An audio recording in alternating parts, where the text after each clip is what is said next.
Hi, I'm Misha Ketchell, editor of The Conversation. For democracy to work, people need to be well informed. That's why we work with academic experts to share their research and explain issues in the news.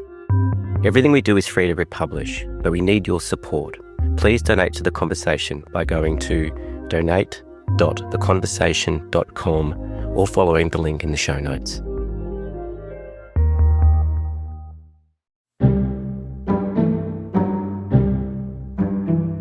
From The Conversation, this is Politics with Michelle Grattan. The federal Liberals and the coalition more broadly have dumped their commitment to net zero. It's been a victory for the Liberal Conservatives and for the Nationals, but many Liberal moderates are unhappy and, in political terms, are concerned about the decision. One Liberal who opposed the move is South Australian Senator Andrew McLachlan. Politically, he's centrist and characterised by independent thinking, and also deeply green in his views. McLachlan has been in the Senate since 2020. He arrived with considerable parliamentary experience. Previously, he'd served as president of the Legislative Council in South Australia. He joins us today to talk about the opposition's climate policy and other issues. Andrew McLachlan, firstly on the coalition's new climate policy. You wrote in The Guardian last week, and I quote, "I see no coherent reason to run away from a net zero target." Is that still your view? I don't agree with the policy, and I have the advantage of being in the Liberal Party, which allows a backbencher to speak their mind. I don't believe you can continue to advocate publicly for a policy position and then fall silent, particularly one of this importance. So why is it so important? Well, I come to it from two perspectives. One, as a conservative, I believe we must be committed to nature. And in saying that, I mean leaving the world in a much better place than we inherited it. And secondly, as a former financial services executive who lived every day working to targets, I know the importance of targets and driving change. So are you getting any blowback from your colleagues about your defiance? I wouldn't say defiance, I'd say engaged intellectual debate. But no, I think people understand where I stand and know that when I believe in something strongly, I'll continue to advocate for it. So one thing that the moderates have been concerned about with the new policy is that it would allow coal power projects that stacked up economically and environmentally to receive government support.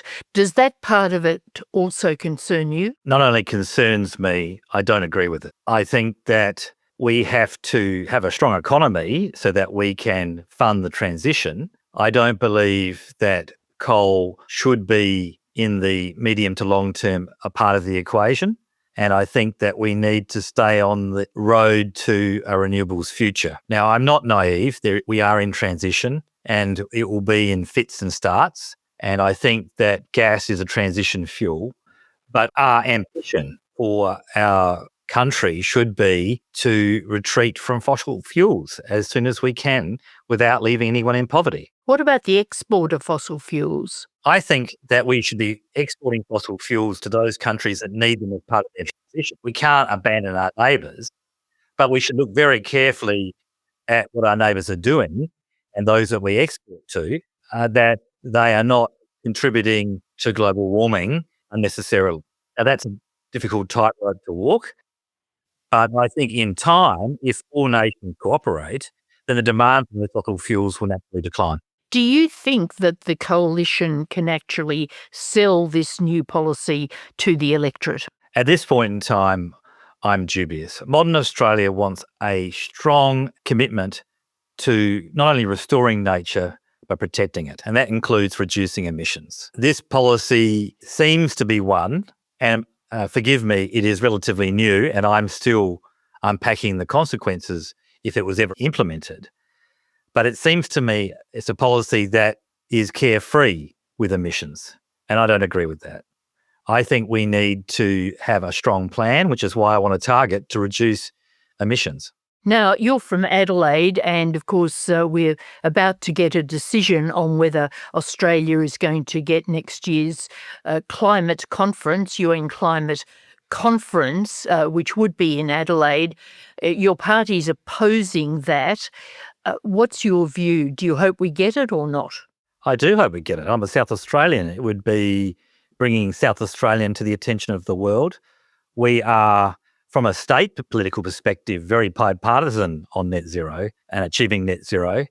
And we want to showcase to the world not only what we've achieved, but also our challenges. We're a city at the end of a river. So we are highly conscious of water and the need to preserve water and our environment. We understand collectively that renewables are a way forward.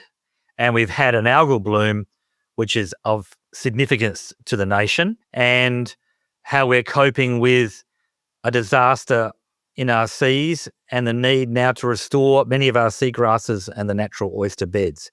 So we present a case of great achievement, but also great challenges which we're up for in South Australia. Now, you define your political position, I guess you'd say, as a sort of green conservative.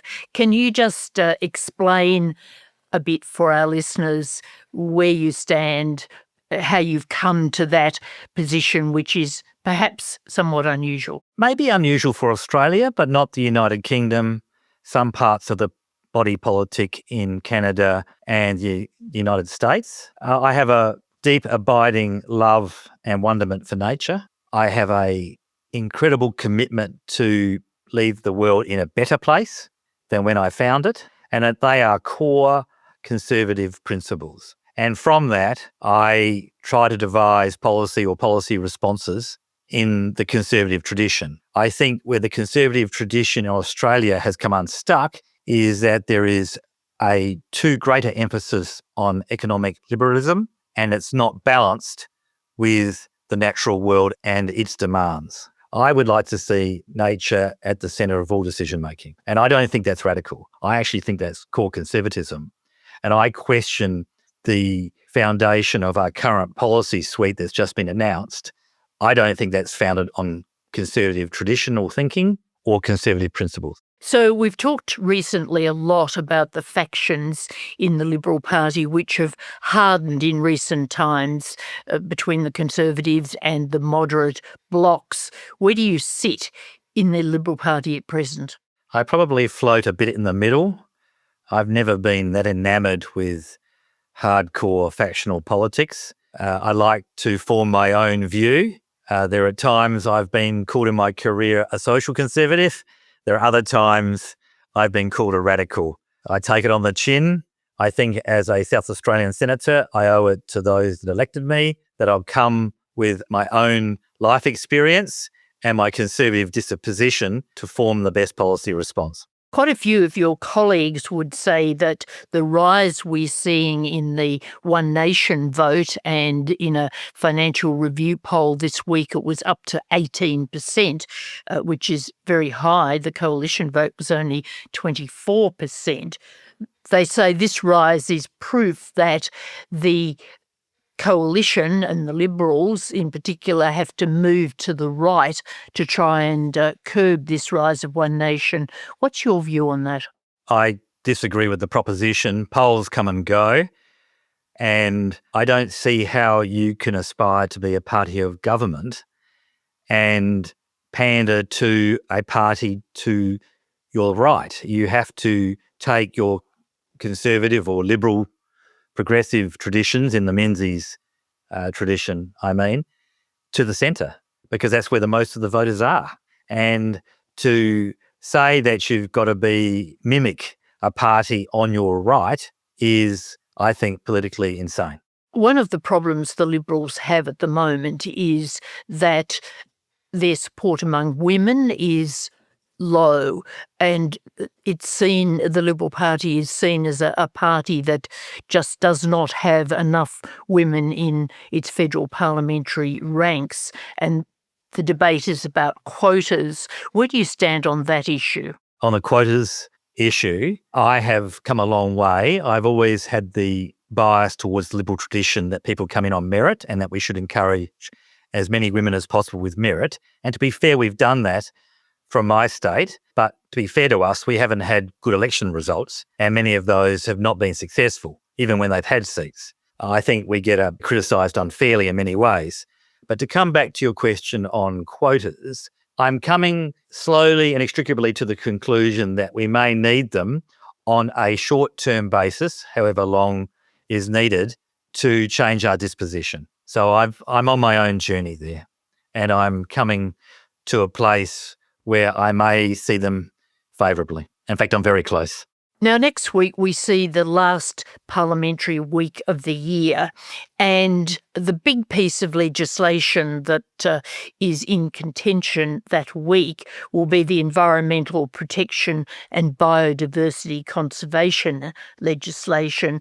Where do you stand on this, and would you like to see the coalition do a deal with Environment Minister Murray Watt to pass that legislation rather than have him do a deal with the Greens, because he does seem determined to try and get it through next week? He is determined from his public statements. I've been in state and federal parliament, so I never like to predict what happens in the last sitting week of a year. I've been wrong on many occasions. On the bill itself, I want any outcome to protect nature. And this bill seeks to balance the demands of the natural world, or to protect the natural world, against the demands of other industrialised society. Now, the real debate is where that balance should lie, and are there sufficient protections? It's a very large bill.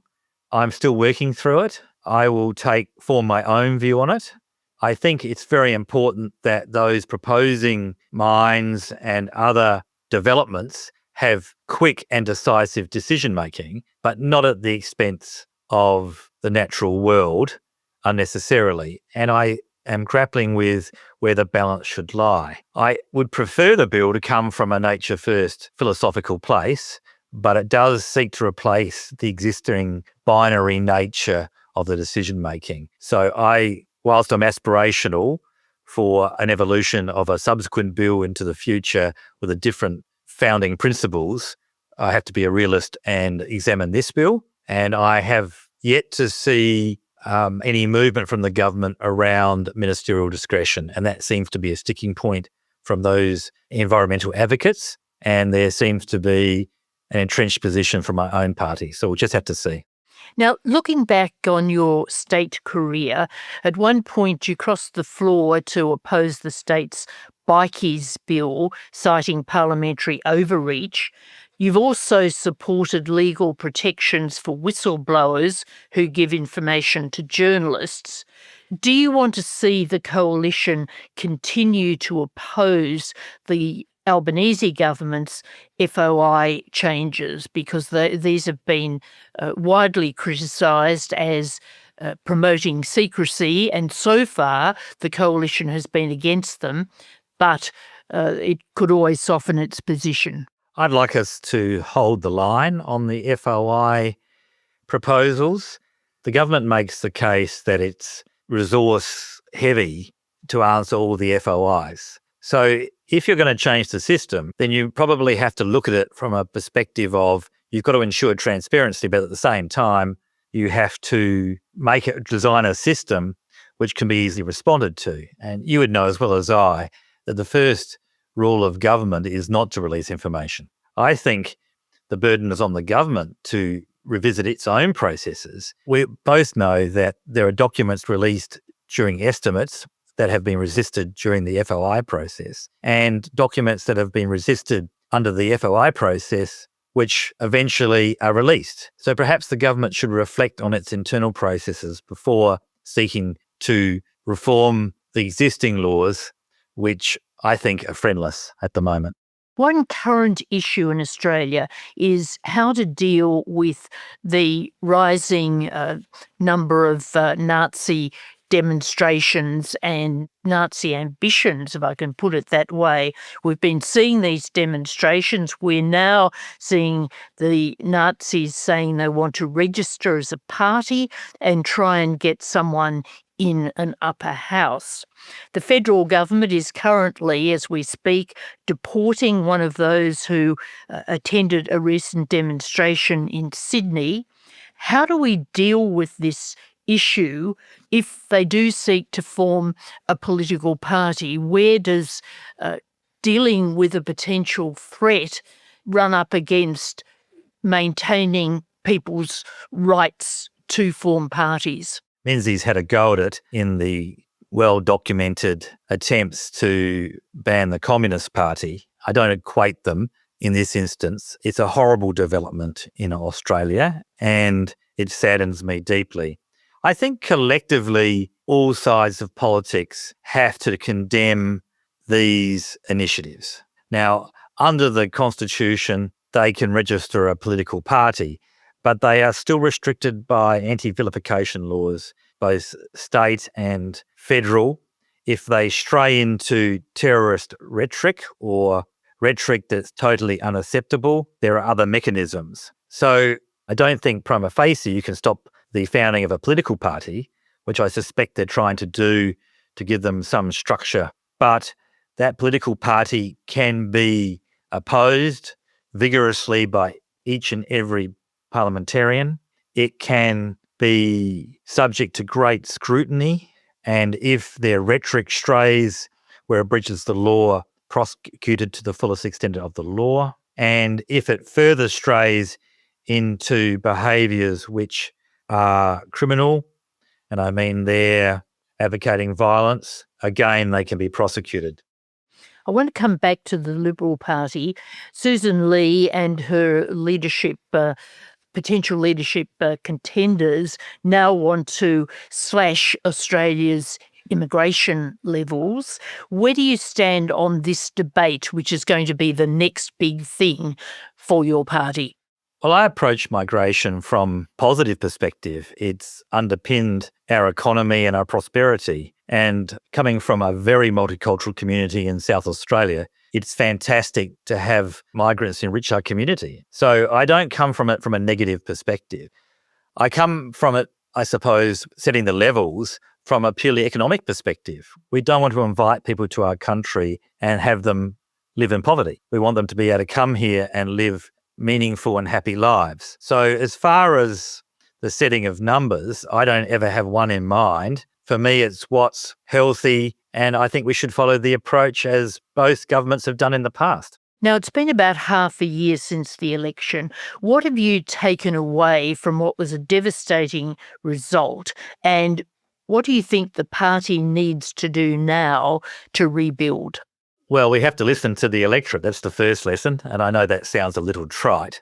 I'm not sure we've listened to them on the environment, for example, and I think we may be walking in the opposite direction to modern Australia. I think they want a party that will not only keep them safe and run the economy well, but they also want a commitment from the conservative side of politics, or centre-right politics, of compassion and kindness. I think you just can't, as we did in the last election, on a wish and a prayer, that the government of the day was going to fail. I think we should have gone into the last election with more aspiration and set out clearly what we wanted modern Australia to look like and how we were going to get there. I don't think you can have an election campaign where you're silent on the future. All the talk at the moment, of course, is about leadership. Do you support Susan Lee's leadership, and how long do you think she can survive? Well, I voted for her. I support her leadership, and I've made that very public on a number of occasions. I don't try to predict these things. I leave that to the media. I think she's doing a great job. Never easy to lead a party after such a devastating election loss. She enjoys my confidence, and I think she's going from strength to strength, and I hope she has every success in the new year. You do seem at odds with your party or many of your colleagues on a number of issues. Do you feel that you personally are in the right kennel politically? I think I'm in the right kennel. I question whether they're in the right kennel. On net zero, I have argued for our policy suite not to change, which has served us well under Abbott, Morrison and Dutton. So I think the question should be asked of them, why have they changed? Why are they running away from modern Australia? I don't think I've changed. I think my conservative principles will continue to guide me. I have obviously reflected on where I am and what I believe, and I do test myself, as an old lawyer always will. But I see no reason not to advocate for the natural world. I see no reason why I shouldn't continue to embrace a conservatism which is based on compassion and kindness. And I'll continue to do so as long as I'm in public life and long after.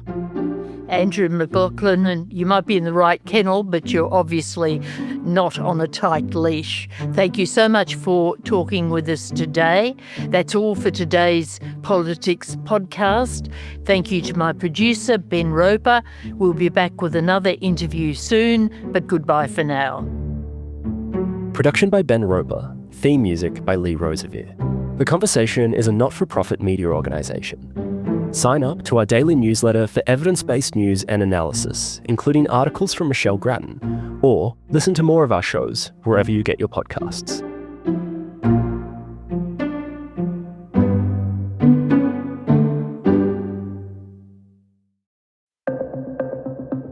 I was saved by God to make America great again.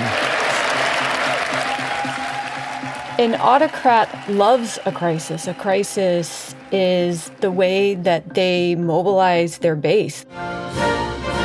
While America is under invasion from within, we're under invasion from within. He's testing the boundaries of what he can get away with. We should use some of these dangerous cities as training grounds for our military, National Guard, but military.